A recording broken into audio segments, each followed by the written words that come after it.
terangkan tentang benda yang timbul dan benda yang tenggelam. Ini benda yang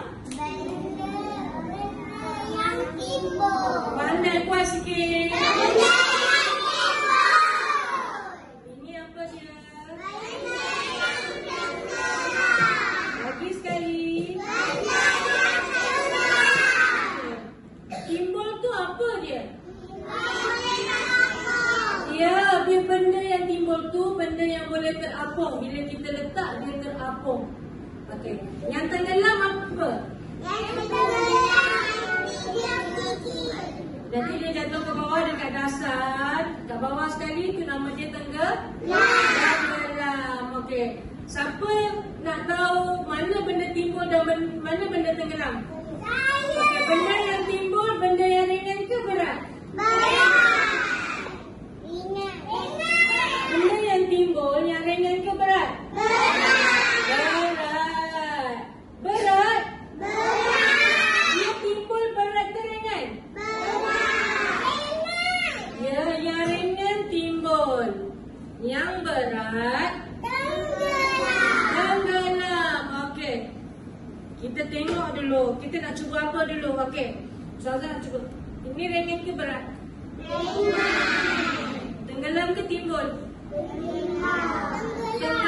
Tenggelam. Tadi kata ringan. Okey, kita tengok dulu. Akan duduk dulu. Ringan, tenggelam ke timbul? Okey, sit down please. Okey, kita tengok ni pula. Daun tenggelam ke timbul? Timbul. Okey, kita pilih lagi. Tenggelam ke timbul? Timbul.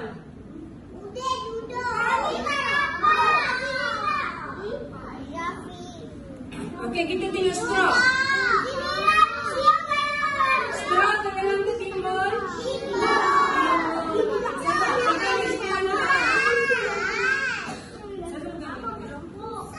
Okey, dia kena duduk. Kalau tak duduk kawan yang lain, yang belakang tak nampak. Boleh duduk. Okey, good. Kita tengok gunting. Tenggelam ke timbul? Tenggelam ke timbul?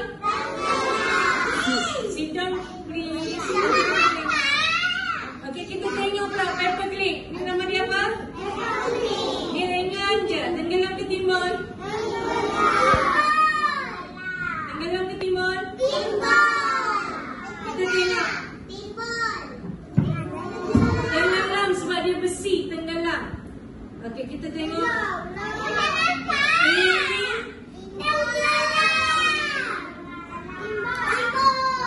Ini biji. Ni apa? Okey, kita tengok tenggelam ke timbul? Ni siapa? Tenggelam. Okey, kita pilih lagi. Rehana duduk. Okey, ni apa dia? Paku. Pandai Yusuf. Ustazah kena pegang sini lah, Ustazah. Paku yang ni tak nampak. Okey, duduk please. Okey, ni kita cuba campak ke air. Tenggelam ke timbul? Okey, belon. Bola.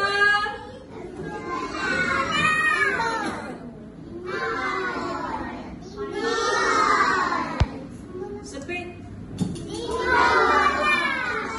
Tenggelam timbul? Tenggelam. Okey. Klip. Okey. Okey, ni batu. Tenggelam ke timbul? Ada yang kata timbul, ada yang kata ini timbul. Tenggelam ke timbul? Okay, timbul yang ada asal permukaan air timbul. Kalau tenggelam tu di dasar tu dia akan tenggelam. Boros gigi? Okey. Garpu? Okey. Ranting? Tenggelam ke timbul kita tengok? Okey, daun? Bunga? Okey. Pensil? Timbul. Oh, timbul lah. Kayu? Timbul. Okey. Besi? Okey, sekarang macam mana nak tahu? Oh, satu lagi. Ini apa ni? Ini biji. Tenggelam. Okey, macam mana kita nak tahu yang tenggelam? Yang berat tu tenggelam? Yang ringan